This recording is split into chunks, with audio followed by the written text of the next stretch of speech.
인사합시다. 할렐루야.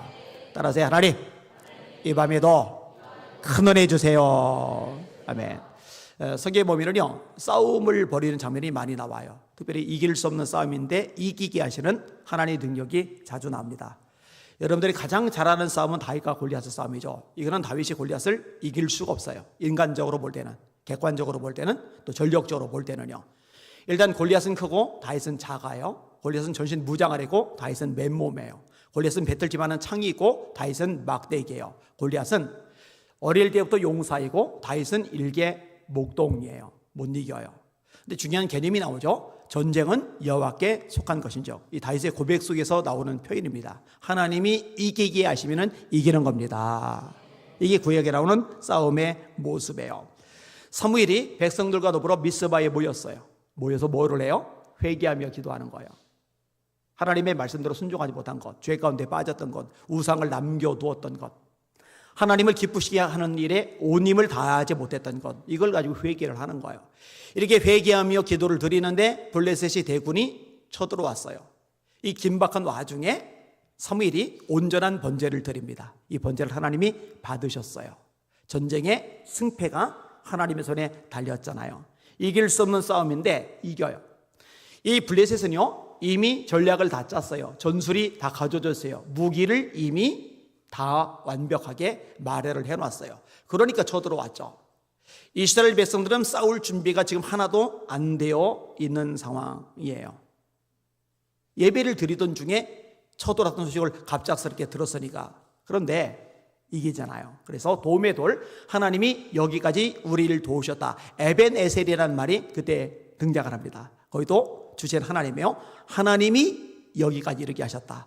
하나님이 행하시면 됩니다. 이다 이길 수 없는 싸움이잖아요. 여호사밧의 싸움도 마찬가지입니다. 모압, 암몬, 마온이 쳐들어왔을 때 여호사밧이 백성과 더불어 금식하며 기도를 하죠. 그 기도를 하나님이 들으셨어요.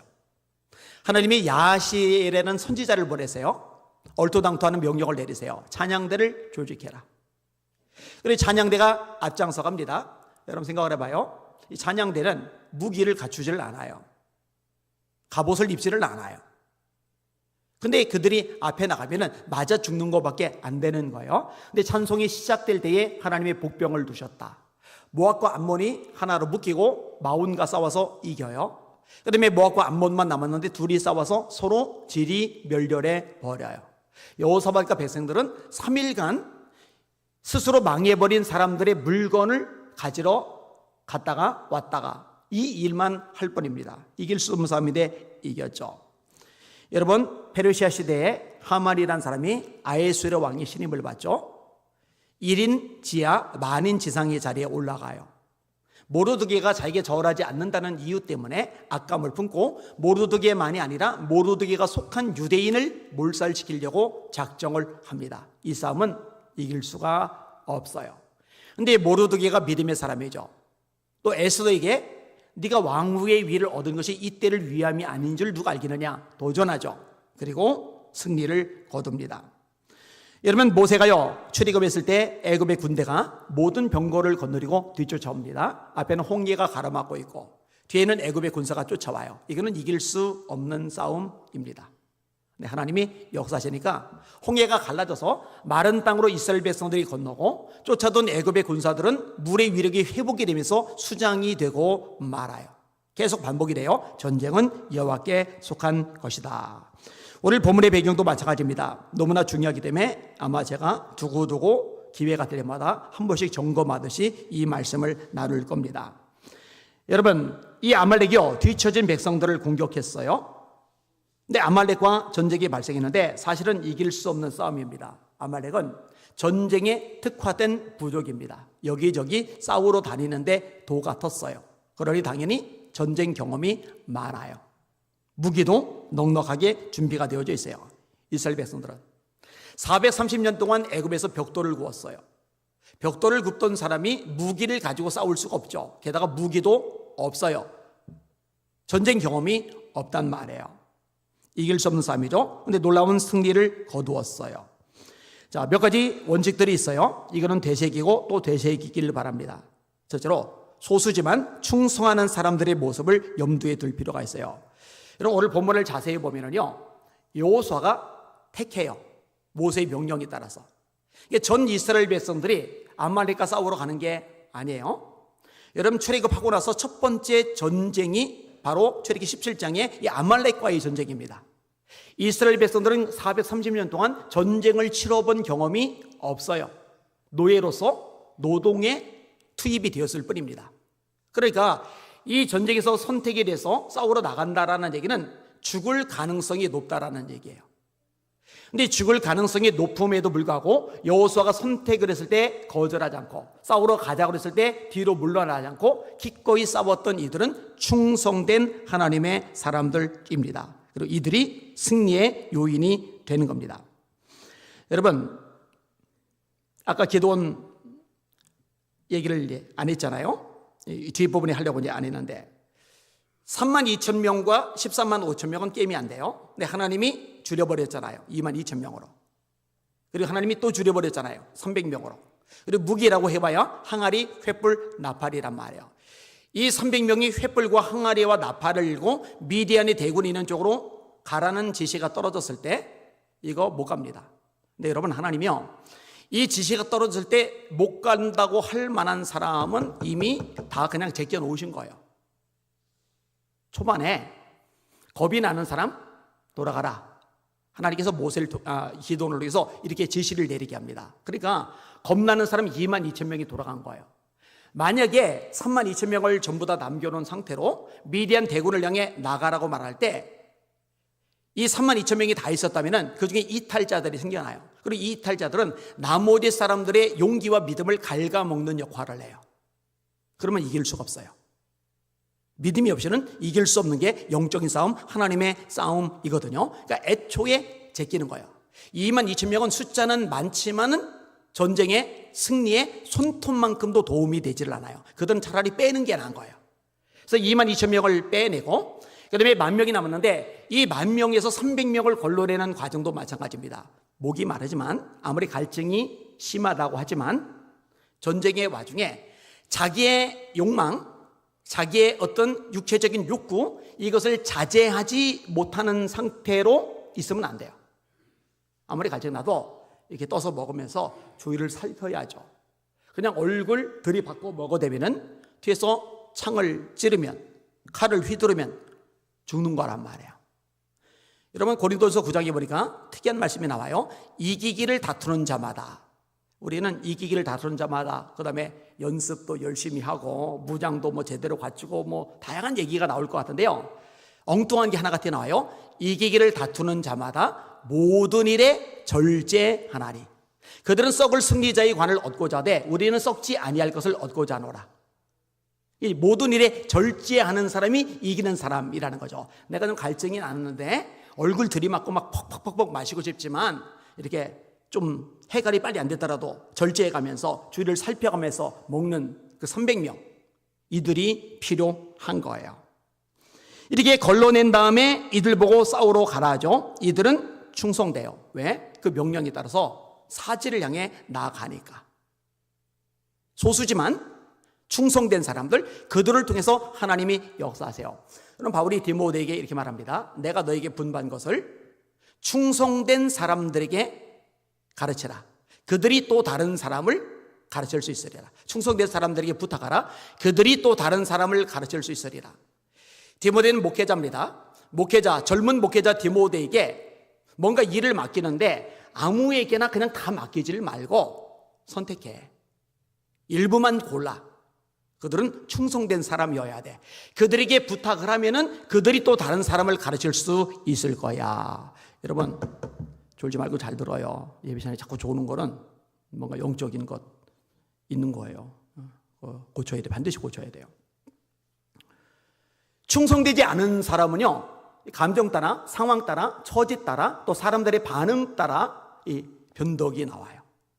근데 충성된 사람은 일관성 지녀요. 꾸준하게 그 일을 해나가요. 그래서 바울이 디모데에게 말한 거예요. 충성된 사람들에게만 부탁해. 아무에게나 다 부탁할 필요가 없어. 자, 조금 전에 기도원 얘기를 끄집어버렸는데 이 얘기를 제가 되게 좋아합니다. 자, 300명이 목숨 걸고 싸웠어요. 하나님이 역사하셨어요. 미디안 대군이 자기들끼리 싸우다가 질이 멸렬해요. 13만 5천 명 중에 12만 명이 죽었어요. 그리고 15,000명이 도망을 갑니다. 그러면은 나머지 백성들이 뒤늦게 나타나서 이 기돈과 300명의 용사들에게 박수를 쳐줘야 됩니다. 니들이 영웅이야. 니들이 애국자야. 니들이 나라를 구했어. 니들 아니었으면 우리나라 끝장났을 거야. 밤새 잠 못 자서 피곤했을 텐데 여기 매트리스 가져왔거든. 잠깐이라도 누워. 목이 마르지? 물 좀 마셔. 배도 고프겠다. 여기 샌드위치 싸왔어. 예를 들어 이렇게 해야 돼요.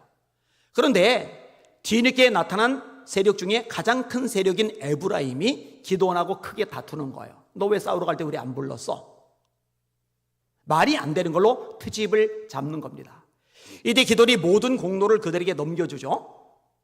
그리고 자신은 300명과 함께 미디안을 추격하러 가요. 이때 300명이 충성되지 않았더라면요, 감정이 상하죠. 졸리죠. 배고프죠. 목마르죠. 피곤하죠. 게다가 열받잖아요. 기도원, 우리 여기까지만 합시다. 이 정도면 충분히 했습니다. 이렇게 나올 만한데요. 성경이 말씀하고 있죠. 제가 좋아하는 구절인데, 피곤하나 추격하고 피곤하나 추격하고. 이들은 충성된 사람들이에요. 그런 사람들만 32,000명 중에 하나님이 뽑아내신 거예요.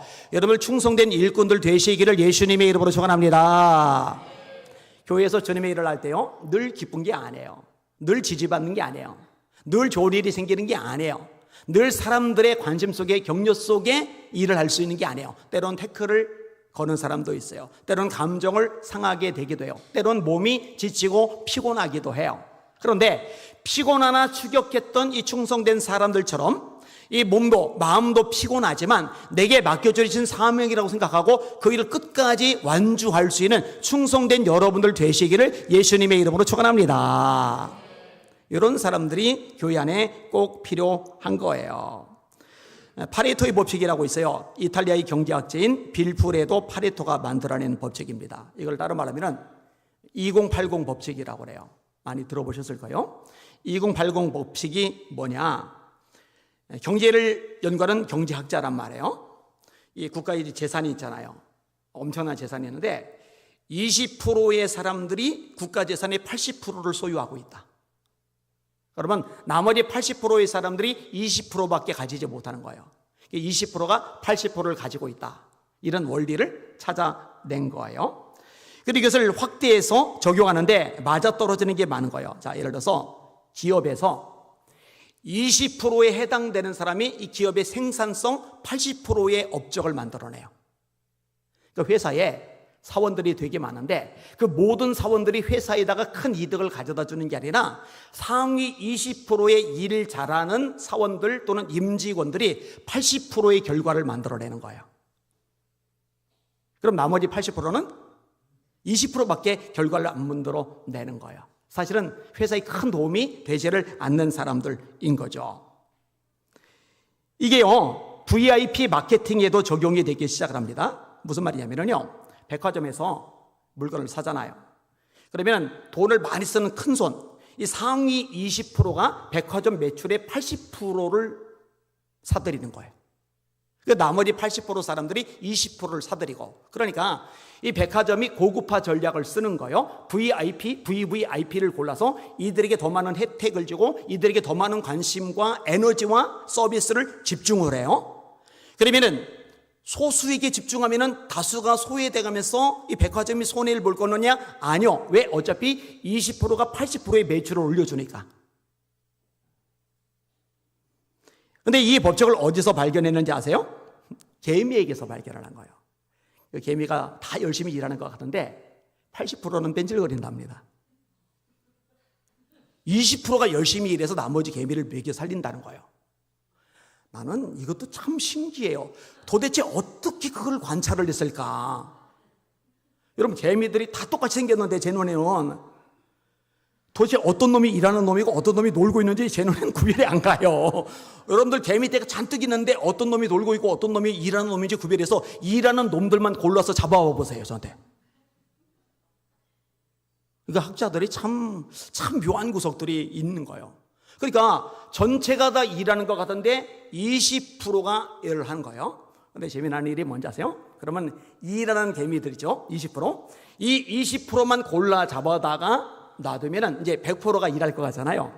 그런데 그 20% 중에서도 다시 20%만 일하고 나머지 80%는 일 안 하더랍니다. 이건 또 어떻게 연구를 했을까? 저는 의아해요. 그러니까 여러분, 교회도 마찬가지예요. 대형 교회, 제가 큰교회 목사님들하고도 만나서 얘기를 나눌 때 있는데요. 대형 교회도 일꾼이 모자라대요. 근데 일꾼이 왜 모자라다고 그래요? 굉장히 그렇게 사람이 많은데 간단해요. 많아도 충성된 사람은 일부이기 때문에 그래요. 여기는 여러분들은 80%에 해당되는 사람들 되지 마시고 20%에 해당되실 수 있기를 주님의 이름으로 축원합니다. 아니 저렇게 여유롭게 마음 편하게 속 편하게 이는 80%에 들어가는 게 덜 피곤하지 않을까? 덜 스트레스 받지 않을까? 근데 여러분 주님 앞에 섰을 때 생각해야죠.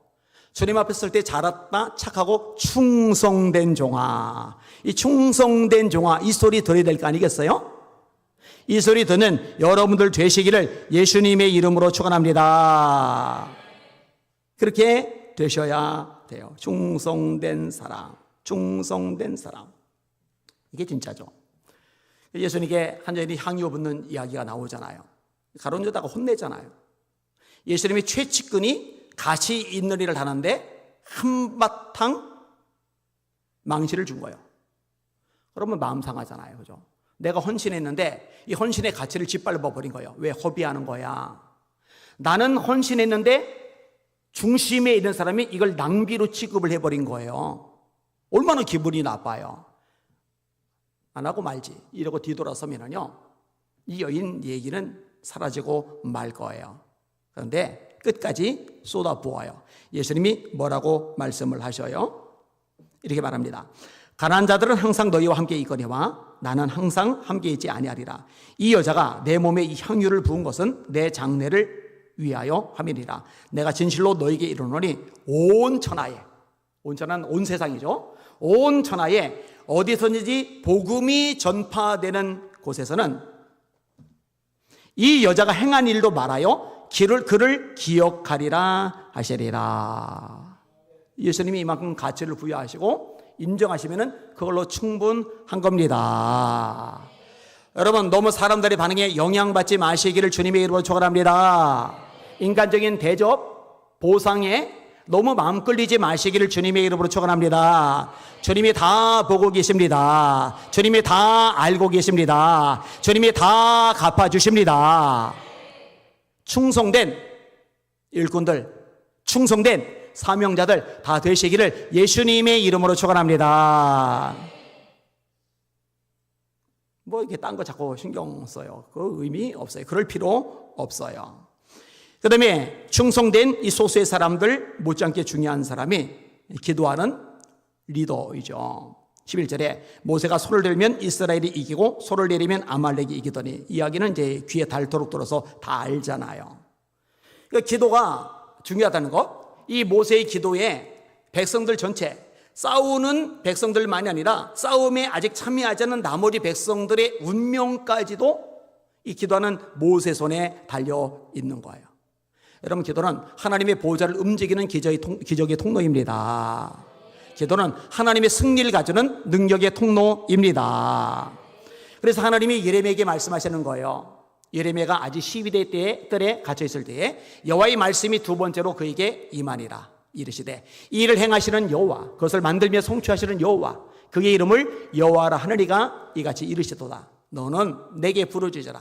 내가 네게 응답받고 하겠고 네가 알지 못하는 그 은밀한 일을 네게 보이리라. 여러분 아까 말한 모세, 이 산에서 아말렉과 싸울 때 기도하는 것뿐만 아니라 일상이 기도잖아요. 십계명 받으러 가서 금식기도 40일간 하잖아요. 백성들이 우상숭배 했잖아요. 금송아지 앞에 절하고 예배드리고 절기 만들고 돌파를 화나니까 깨트려 버려고는 돌판 다시 받으러 또 산에 가서 40일 금식기도 또 하잖아. 한번 모세가 한 번 한 게 아니에요. 신명기 읽어보면 2번 한 걸로 나와요. 얼마나 힘들었을까. 기도의 사람이죠. 여러분 잘 아는 다니엘도 기도의 사람이잖아요. 사자굴에 들어갈 줄 알면서도 전에 하던 대로 하루 3번씩 기도하고 감사했잖아요. 하루에 3번. 여러분들은 하루에 몇 번 기도하는지 모르겠어요. 제가 보기로 3번이 아니라 7번도 8번도 10번도 하는 분들도 꽤 있어요. 다니엘보다 훌륭한 거예요.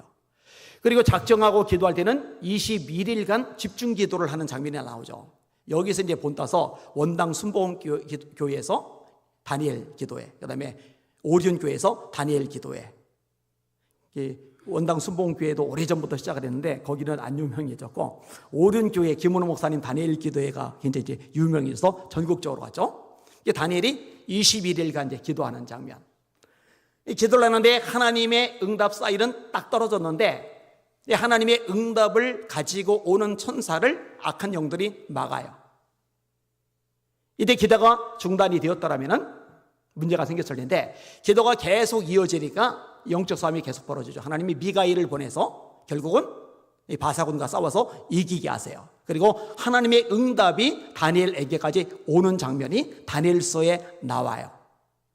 여러분, 기도는요, 그 자체가 영적 싸움이라는 거 잊지 마시길 바랍니다.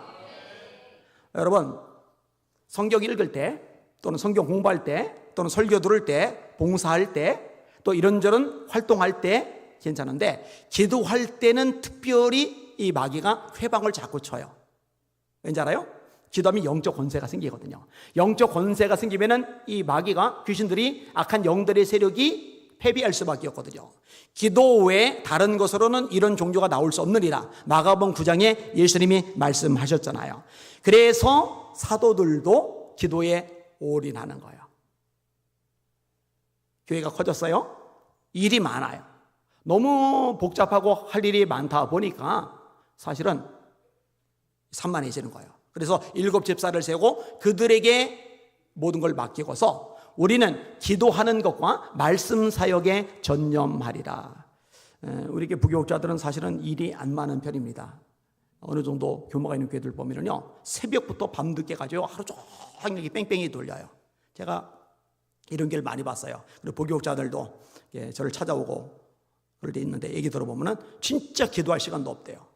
근데 저는 이제 그렇게 안 해요. 사실 시간 많을 겁니다. 근데 그 시간에 뭘 해야 되겠어요? 기도에 집중을 해야죠, 기도에. 그리고 담임 목사는 뭐니도 기도에 집중해야죠, 기도에. 아니, 그거 하라고 교회에서 담임 목사로 사역하게 된 거잖아요. 이걸 놓치면 안 되는 거예요. 사무엘이 뭐라고 고백합니까? 너희를 위해서 기도하기를 쉬는 죄를 여호와 앞에 결단코 범하지 아니하고 자각이 뚜렷해요. 내가 내게 맡겨진 영혼들을 위해서 기도하지 않는다면 이거는 죄다. 왜 죄예요? 지도자가 기도하지 않으면 영적 싸움에서 승리를 할 수가 없기 때문에 그렇습니다. 여러분, 바울도 기도 빼면 생애를 상상할 수가 없죠. 우리 예수님 기도 빼면 생애를 상상할 수가 없죠. 금식 기도, 새벽 기도, 철야 기도, 산 기도, 습관을 쫓아 기도, 이런 모든 것이 예수님의 삶의 특징이거든요. 어떤 목사님이 그런 얘기를 해요. 목사님, 옛날에 1세대 목사님들, 2세대 목사님들 때는 능력이 정말 많이 나타나는데 귀신들도 많이 나가고 은사들도 막 터져 나오고, 그리고 이제 신유 은사, 이 병고침의 역사들도 참 많이 일어나는데 왜 요즘 목회 현장에서는 이런 것들이 잘 안 나타나는 걸까요? 그래서 제가 대답을 했어요. 간단하죠. 1세대 목사님들은 신학 대학을 정규 못 나오고 신학교를 나오고, 그래서 학력 수준은 굉장히 낮은지 모르지만 진짜 기도하던 목사님들이었는데, 요즘 목사님들은 신학 대학만 나온 게 아니라 이제 학사학위증 있는 거죠. 신학 대학원 MDB하고, 그 다음에 목신원, 디민하고, 아니면 THD하고, 아니면 PhD하고, 아니면 해외까지 나가서 PhD를 하고, 그런데 기도를 안 하잖아요. 근데요, 진짜로요, 기도 안 합니다. 정말 기도 안 합니다. 그래서 제가 이제 선교사님들이나 아니면 부목사님들이나 아니면 후배 목사님들이 찾아오면은요, 제가 꼰대 소리 들을 각오하고요. 근데 너 후배니까 기도 생활 제대로 하냐? 하루에 몇 시간이나 하냐? 거의 100% 물어봐요.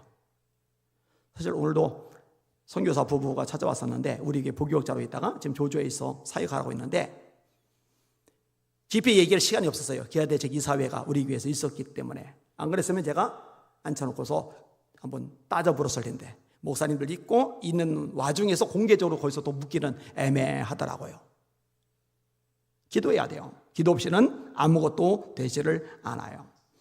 근데 감사하게도 이런 도전들 때문에 기도하기 시작하는 사람들 많아요. 박 목사님, 또 다른 박 목사님, 한 분은 저랑 동갑이고 한 분은 저보다 5살 어린데 하루에 3시간 이상 기도하기 시작했다고. 고 목사님 3시간 이상 기도하기 시작했다고. 그리고 여기저기 우배 목사님들이 적어도 하루에 3시간 이상씩 기도하기 시작했다고. 이런 소식들이 들려와요. 저는요, 이게 한국교회의 살 길이라고 믿습니다. 모세가 기도 안 하면요 지는 거예요. 오늘 본문에 말씀하고 있잖아요. 여러분, 담임 목사가 기도를 하셨는데 도대체 그 교회가 어떻게 영적 싸움에서 승리를 거둡니까? 불가능한 거예요. 이거부터 원상 회복이 될 필요가 있어요. 옛날 어른 목사님들에게 배울 필요가 있어요. 이 어른 목사님들이 열심히 기도해서 붕을 읽었는데 공부 많이 한 후임 목사님들이 딱 강대상에 서가지고 점잖게 신학적인 메시지를 전하기를 하는데 영적인 권세, 기도에 의해서 달궈지는 영권이 없으니까 교회는 힘을 잃어가는 거예요. 메가리가 없는 거예요. 이게 한국교회 비극 이래니까요. 그래서 중보기도 시키는 거예요. 하나님, 목회자들이 말씀으로 돌아가게 하시고 기도하는 종, 성령의 불이 붙는 종들 되게 하여 주시옵소서. 꼭 필요합니다. 저를 위해서도 기도해 주세요. 더 많이 기도하는 담임 목사가 되게 해달라고요. 기도하지 않으면 죽는다는 생각을 일평생 진짜 죽기 전까지 한시라도 잊지 않는 목회자가 되게 해달라고 기도해 주시기를 주님의 이름으로 부탁을 드립니다. 자, 그 다음에 또 누가 있냐? 중간 지도자죠. 여호수아 같은 지도자, 아론과 훌 같은 지도자. 여러분, 모세가요 백성들 거느리고 나가가지고 기도하다가 칼 들고 휘두르다가, 기도하다가 창 들고 찌르다가, 기도하다가 방패 들고 막다가 이렇게 안 해요. 모세 기도에 전념하는 동안에 여호수아가 백성들 거느리고 나가서 싸우는 거예요. 중간 지도자의 역할이 굉장히 중요하죠. 여러분, 여호수아는 여러모로 본이 되는 인물입니다. 하나님이 그렇게 사랑하시죠. 특별히 성령 충만한 사람입니다. 그래서 하나님이 모세의 후임자로 여호수아를 지목하실 때 딱 한 가지 말씀하세요. 그는 나의 영에 감동된 자다. 성령 충만한 사람이야. 마치 스데반, 빌리 7 집사님 선출할 때 성령과 지혜가 충만하여 칭찬받는 사람 7이라고 말했듯이 이 중간 지도자들 성령 충만해야 될 줄 믿습니다. 사도들 옆에서 협력하는, 동역하는 이 집사님들 성령 충만, 모세 옆에서 동역하는 여호수아 성령 충만. 왜냐면요, 모세는 성령의 사람이에요. 사도들 기본적으로 성령으로 충만했어요. 근데 중간 지도자들이 성령으로 충만하지 못하면요 관점이 달라져요. 보는 시각이. 우리가 성경을 암송하고 있잖아요. 육신을 따르는 자는 육신의 일을, 영을 따르는 자는 영의 일을 생각하나니 육신의 생각은 사망이요 영의 생각은 생명과 평안이니라. 자, 영의 생각을 해야 돼요. 그래야 영의 일을 따라요. 근데 영의 일을 생각하려면 성령이 충만해야 됩니다. 우리는 육신을 가지고 있기 때문에 육신적인 영향을 받아요. 우리 눈으로 보는 것, 우리 귀로 듣는 것, 우리 삶으로 경험하는 것, 그리고 우리 주변 사람들이 말하는 것, 이런 것들에 영향을 받는단 말이에요. 휘둘린단 말이에요. 오염이 된단 말이에요. 어떻게 해야 이런 모든 것들을 벗겨내고 정말 하나님의 뜻에 합당한 삶을 살아가고 합당한 생각을 할 수 있을까? 성령으로 충만할 때 가능해집니다. 근데 이 목회자가 이제 성령 충만한 거예요. 하나님께서 주신 비전이 있는 거예요. 달려가자, 싸우자, 행하자, 주님의 영광을 선포하자, 하나님 나라를 확장하자, 하나님의 비전을 이 땅에 이루자, 뜻이 하늘에서 이루어진 것처럼 이 땅에도 이루어지도록 우리 영적 싸움을 싸우자 하는데 중간 지도자들이 거기에 생각이 안 미치는 거예요. 거기에 관심이 없는 거예요. 그러면은 힘을 얻을 수가 없는 거예요. 그래서 7지사 뽑을 때도 반드시 조건이 성령 충만이었던 거죠. 여러분들 성령 충만한 주의 종들 다 되시기를 예수님의 이름으로 축원합니다. 아론과 훌 같은 지도자 하도 많이 말씀드렸으니 길게 설명 안 해도 될 거예요. 모세의 팔이 피곤하매, 모세의 팔이 피곤하매, 피곤해요. 모세도 피곤해요. 철의 인물 같은 모세, 정말 강철과 같은 모세, 이 모세도 피곤해요. 그때 돌 갖다 주고 양손 받들어 주고 이런 역할을 하는 사람. 근데 여러분, 이렇지 못한 사람들도 있었죠. 모세를 라이벌로 생각했던 사람들, 고라, 다단, 아비람, 온, 그 다음에 250명의 지휘관들. 그들이 한 말이 뭐예요? 왜 니들만 스스로 회중 가운데서 높이느냐? 모세는 스스로 자기를 높인 적이 없어요. 모세를 높이시고 세우신 분은 하나님이셨어요. 그럼 하나님이 세우신 질서에 순종하면서 협력하면서 동력자로 서야 되는데 그 자리가 욕심나는 거예요. 자기가 그 역할을 해보고 싶은 거예요. 그래서 반기를 들은 거죠. 이 고라 당, 여기에 해당되는 사람들이 땅이 갈라지면서 삼켜버렸고, 그 다음에 250명의 지휘관, 이들은 유명한 족장들인데 그들은 회막에서 불이 나와서 태워 죽이는 심판을 받아 버렸어요. 안타까운 일이죠. 이 중직자들이 동력자로 서면 참 좋을 텐데 그렇지 못한 경우가 많아요. 아까 기아대식 이사님들 모였다고 그랬잖아요. 목사님들 모여서 얘기를 하는데 한 분은 요 근처 가까운 데 있는 교회 목사님이에요. 한 300~400명 정도 모이는 교회 목사님이신데 목회를 참 열심히 최선 다해 하고 계세요. 좀 속상하고 힘든 일들도 없지 않아 있으신데 그분이 그런 말을 해요. 그래도 우리 교회는 참 좋은 편이에요. 참 괜찮은 편이에요. 진짜 영 아닌 교회들 많더라고요. 제가 대번 알죠? 맞아요. 제가 많이 겪어봤는데 진짜로 문제 많은 교회들 많더라고요. 교회들이요, 왜 이렇게 지지고 보고 싸우고 그러는지 몰라요. 이상해요. 끌어내리려고 그래요. 자꾸 이렇게 끌어내리려고. 그 주님 앞에 섰을 때 너 뭐다 왔냐 그러면은 어떻게 대답하려고 하는지 잘 모르겠어요. 참 안타까운 일이죠. 참 안타까운 일이에요. 이런 일들이 발생하면 안 되는데 정말 감사하기는요, 제가 이제 그런 얘기하는 중에서 우리 교회는 좋은 리더들이 너무 많아가지고 평상시에는 이게 자랑을 굉장히 많이 하는데 오늘은 그 얘기를 꺼내면은 이제 완전히 비교되는 얘기밖에 안 될 것 같아가지고 마음 상하는 얘기밖에 안 될 것 같아서 얘기를 하질 않았어요. 어쨌든 감사하게 가게요. 우리 교회 셀 리더들이 있죠. 중간 지도자들이에요. 기관장들 있죠. 중간 지도자들이에요. 장로님들, 권사님들 있죠. 다 중간 지도자들이에요. 교사들이 있죠. 다 중간 지도자들이에요. 특별히 부교육자들 있죠. 다 중간 지도자들이에요. 여러분들 전부 다 성령 충만 받으시기를 주님의 이름으로 축원합니다. 함께 비전을 공유하고 다름질하는 그리고 영적 싸움을 싸우는 용사들이 되실 수 있기를 예수님의 이름으로 축원합니다. 그렇게 되셔야 합니다. 말씀을 정리하겠습니다. 80%에 속하지 말고 20%에 속하라. 전체 성도들에게 해당되는 거죠. 개미들은 80% 20%가 나눠지는지 모르겠어요. 백화점은 80% 고객과 20% 고객이 나눠지는지 모르겠어요. 회사원들은 80% 직원과 20% 직원이 나눠지는지는 모르겠어요. 근데 제가 볼 때요, 교회는 딱 20% 80% 나눠지는 게 아니라 훈련되는 것에 따라서 100%도 될 수 있고 완전히 밑바닥으로 굴러 떨어질 수도 있을 것 같아요. 원하기는 우리 예수님께는 어른부터 아이들까지 전 성도들이 다 충성된 일꾼이 될 수 있기를 주님의 이름으로 축원합니다.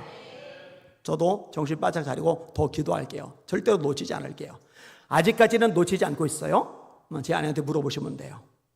이런 거 좀 얘기하지 말라고 자꾸 얘기하는데, 근데 증인이 안 해봤잖아요. 여러분들은 저를 지켜볼 수가 없잖아요. 어떻게 제가 지내는지 알 길이 없잖아요. 늘 붙어있는 사람은 제 아내니까 물어보세요. 제가 집에서 있을 때는 뭘 하는지, 또 교회에 와 있을 때는 뭘 하는지. 이거 지킬 거예요. 그 다음에 중간 지도자로서 역할을 잘해서 이 비전을 공유하고 공유한 비전을 또 성도들하고 나눠서 우리 전 교회 전 성도들이 한 비전 한 목표를 향해 함께 다름질하는 멋진 공동체로 설 수 있도록 힘을 모아주시기를 예수님의 이름으로 축원합니다. 아멘.